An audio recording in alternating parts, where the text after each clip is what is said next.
The theater was quiet in a way that felt almost sacred. The lights were soft, not bright yet, and the huge stage seemed to breathe slowly, as if it was waiting. People whispered in their seats. Shoes brushed against the floor. Somewhere far above, a camera moved gently on its track. At the judge's table, Simon Cowell leaned back, his arms crossed, his face calm but alert. He had seen thousands of auditions in his life. Very few still surprised him. Even fewer stayed with him. This night was different, though no one could explain why yet. The first Filipino act walked onto the stage with small, careful steps. It was a young woman, alone, holding a microphone with both hands. Her shoulders were tight. Her smile was polite but nervous.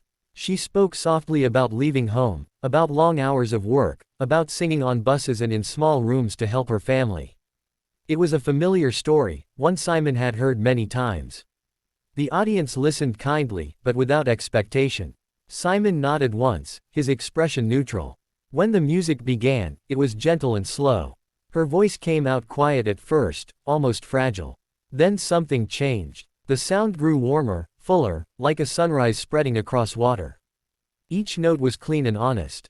She did not rush. She let the words breathe. The room leaned forward together. Simon's eyes narrowed slightly, not in doubt, but in focus. By the final note, the audience was silent, holding the moment carefully. When the applause came, it was strong but respectful.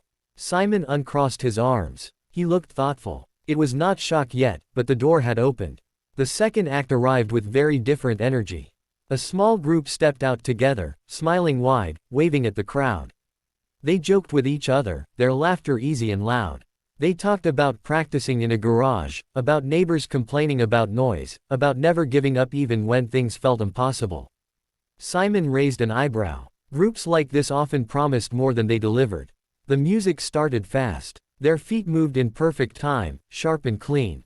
Then came the surprise. The rhythm changed suddenly, and their bodies seemed to float, then snap, then glide again. Each move landed exactly where it should. The crowd gasped when one dancer flipped through the air and landed without a sound. Simon leaned forward now. His mouth opened just a little. He watched closely, not missing a beat. By the end, his expression had shifted into something rare, pure delight.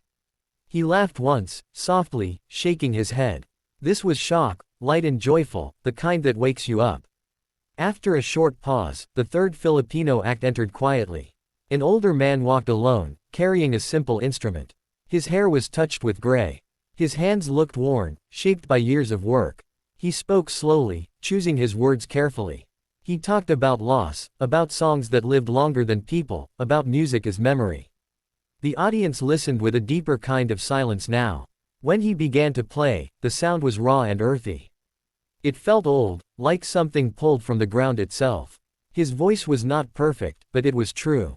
Every note carried weight. Images seemed to rise in the air, long roads, open fields, empty chairs at dinner tables. Simon did not move at all. He did not smile or frown. He simply listened. At one point, he closed his eyes. When the song ended, the applause was slower, heavier. Simon nodded once, firmly. This shock was quiet, the kind that settles in your chest and stays there. By the fourth act, the room felt changed. The audience had learned to expect the unexpected. Still, no one was ready for what came next. A young boy walked out, holding a microphone that looked slightly too big for his hands. He waved shyly. He talked about singing at family gatherings, about being scared but excited. Simon offered a small, encouraging smile. The music began, and the first note filled the room like thunder. The voice was powerful, controlled, far beyond what anyone expected. It soared high, then dropped low, smooth as silk. Gasps spread through the audience. Simon's reaction was instant. He sat straight up, his eyes wide, his face completely unguarded. He stared at the boy as if trying to understand how such a sound could come from such a small body. The song built, and when it ended, the crowd exploded. Simon laughed out loud, stunned. He shook his head again and again. This shock was pure disbelief, bright and electric. There was a break before the final Filipino act. People talked excitedly, replaying moments in their minds.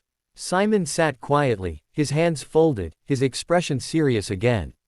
5 acts. 4 surprises already. The bar was impossibly high. The last act walked on slowly.